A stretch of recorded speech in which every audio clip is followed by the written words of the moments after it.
fish on! Woo! Check it out! Stoked with that one!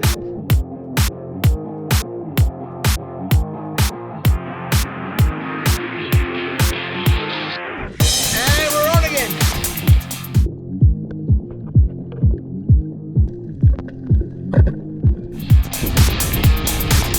Yeah, Tony! Oh, that's good size!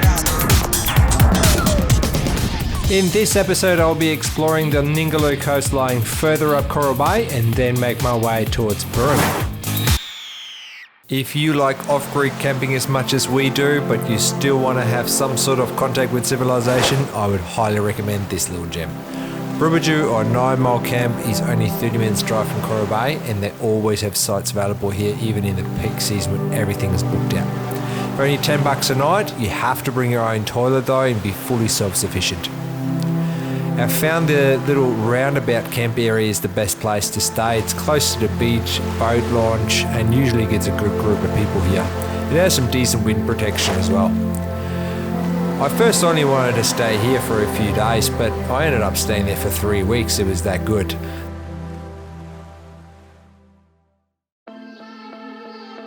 Right, Mitchie, what we're doing? Going for jewies, mackerel, and redfin. And a couple of mud crabs for dinner. Yeah, mud crabs for dinner.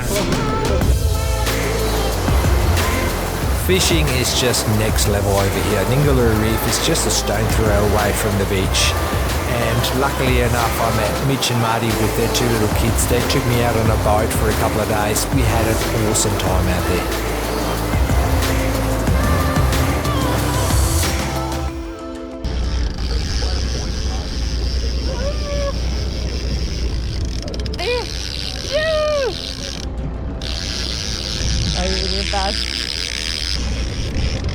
So just trawling over the reef, that's the trick, and having the magic lure. $40 Coral Bay, absolute rip-off, but it's producing fish. Good size. Do you want me to take them off? Yeah, drag it off. Drag it off.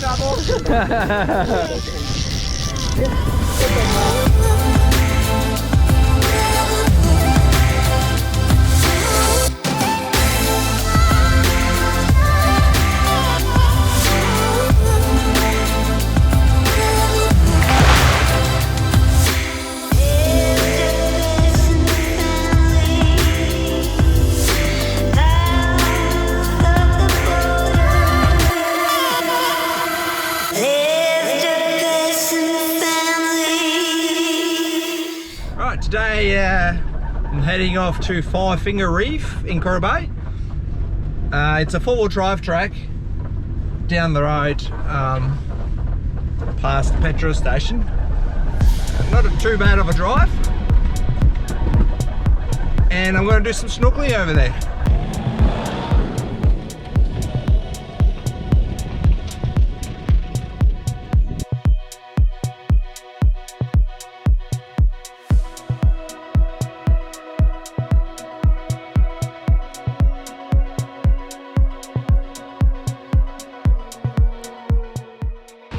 Right, I'm now at Five Finger Reef. Scored myself this awesome spot. Check this out.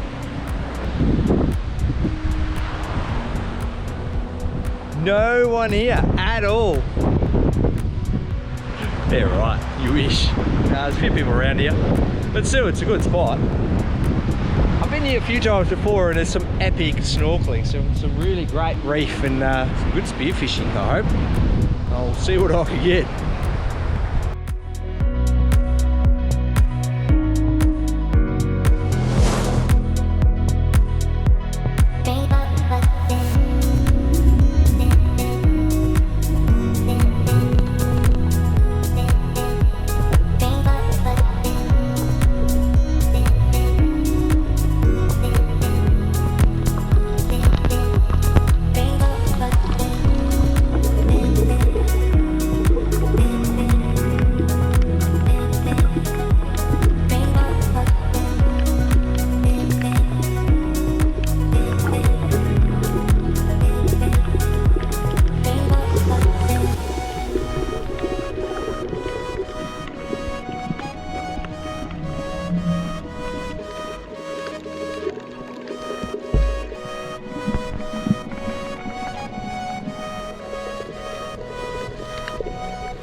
It is spring right now and the barren fields are covered in beautiful wildflowers. This is definitely one of the best times to visit this place.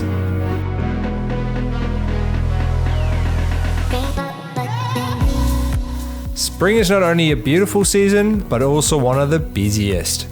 At the time, all caravan parks in Coral Bay were fully booked out, and yet here we are, only 30 minutes drive down the road. I discovered this awesome spot at a fraction of what they sting you at Coral Bay.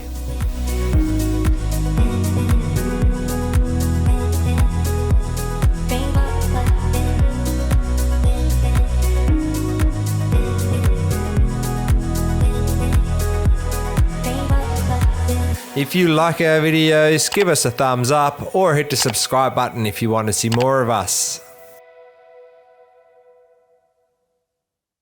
Alright, today heading out for a little fish. The water is calm as. Check it out.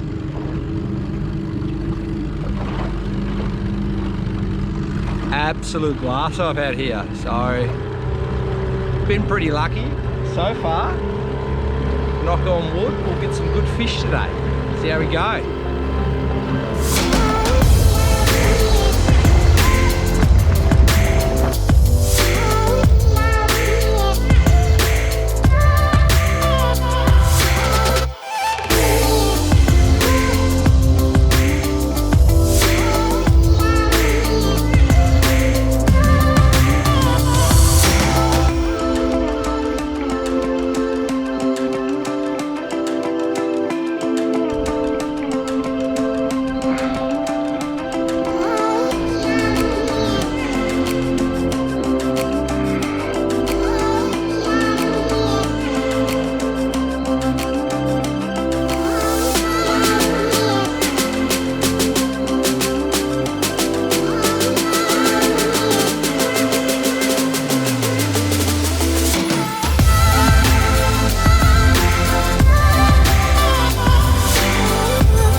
Check it out. Yep.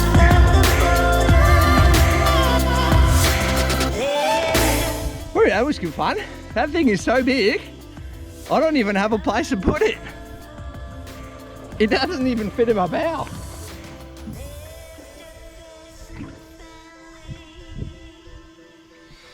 Look at that. Stoked. Past 2 weeks, I either went out fishing, exploring, or just enjoy the beautiful weather. There are plenty of places to explore, and in the next section, I will show you some footage of the Lagoon, located between Bruboodjoo and Coral Bay.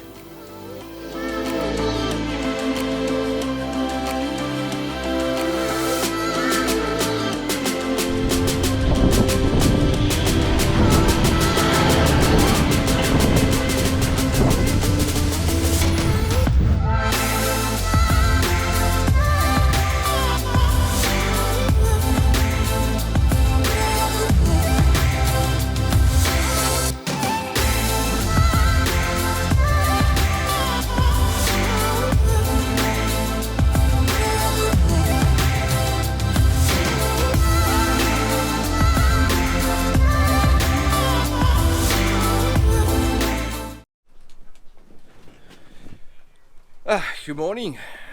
Last night was a bit of a bummer. We had really strong winds and everything was flapping in here. Whole roof, literally every 30 seconds was going bah, bah, bah, bah, bah. So I checked the forecast last night. It doesn't look good. Winds are picking up. We only get like 40 kilometre gusts or 40 kilometre winds out here. So I'm just going to have to pack up today, unfortunately. This is a top spot. I really don't want to leave, but it's just 50 kilometre winds. Is not going to be very good for the camper. I'll have to pack up now this morning and then probably do one night in the swag and then head off tomorrow morning, early in the morning, to my next destination. So yeah, bit dabo this morning. Should have stayed a bit longer, but the forecast, yeah, it's just no good. It's windy all through the week, so I won't be able to put a boat in the water. Just gonna go say hello to my friends, my neighbours, and see what they're up to on this terrible morning. I'm over it! Give me a break! No, how bad is it? It's just bang, bang, bang, bang. And not in a good way. Did you get any sleep last night? No. No sleep. No sleep.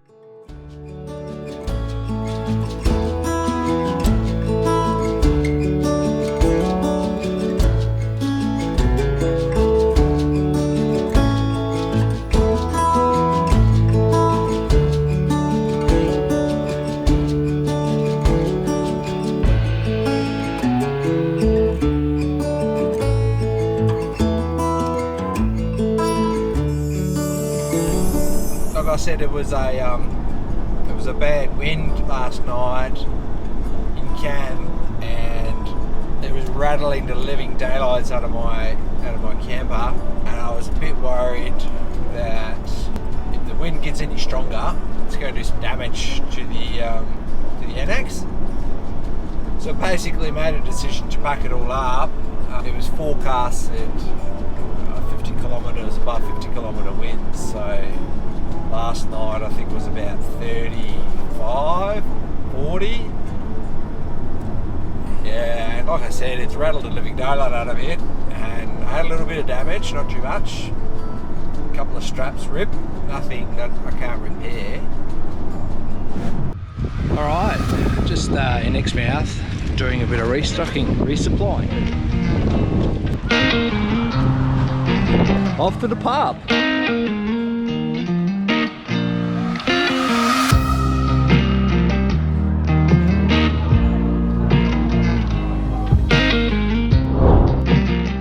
Let's go to IGA and stock up on groceries for our 4-day adventure. That's it.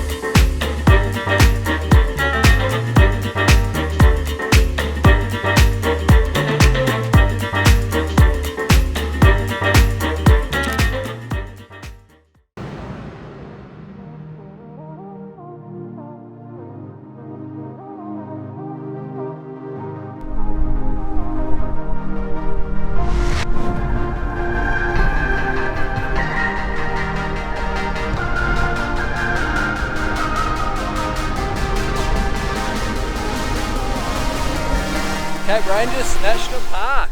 The Cape is the only elevated plateau composed of limestone in the northwest, and it reaches an elevation of over 300 metres. There are many walking trails dotted between the gorges, and there are over 700 caves, with many more of them still not yet discovered. I was quite surprised by this, and I wish I would have had more time to do some hiking in this area, but unfortunately we only had time for a quick look. There is an entry fee of $15 per car, although we didn't know at the time and didn't notice any signs either.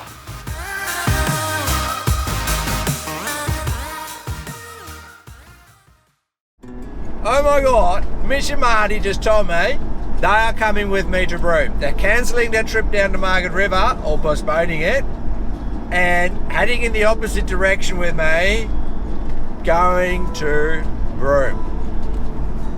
This only comes to show, you know, what this is all about when you go travelling, and especially when you go camping. You go out, you do things, you meet new people, you have a good time, you know. Sometimes it works, sometimes it doesn't, obviously. Some places might be better than others. And sometimes you go to a place that's actually not so good, but it's the people that make up for it, and then your memory of it really fond, and you're like, yeah, this was a good spot. It's because of the people you meet, you know. You don't always have to stick to the plan. If you're leaving embarking on an adventure or any kind of expedition or travel, whatever it is, and you set yourself a plan, and you maintaining that plan, you do everything to follow that plan, I think you're gonna miss a lot of opportunities. And opportunities arise, they arise out of nowhere. And sometimes you just got to go with it and then see what happens, That's what traveling, I think, is all about, not having a destination. It's the journey itself that's worth it.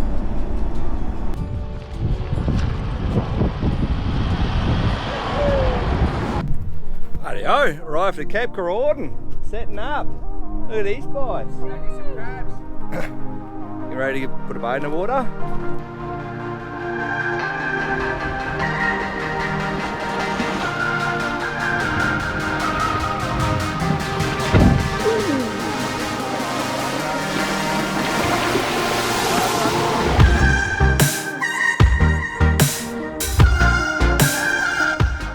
Cape Keraudren is definitely on my favourite list. Most people probably come here for the fishing, and I get why. It's bloody epic. The isolation and the distance to the next town, as well as the great boat ramp and two-wheel drive accessible campground, makes this place a hotspot for many fishers. Just fishing off the rocks can produce some really good results here. Unfortunately, we went home empty-handed on this trip. The sharks were out in force again, and we only landed a few tunas. For $10 a night, it's well worth the stop for a few days.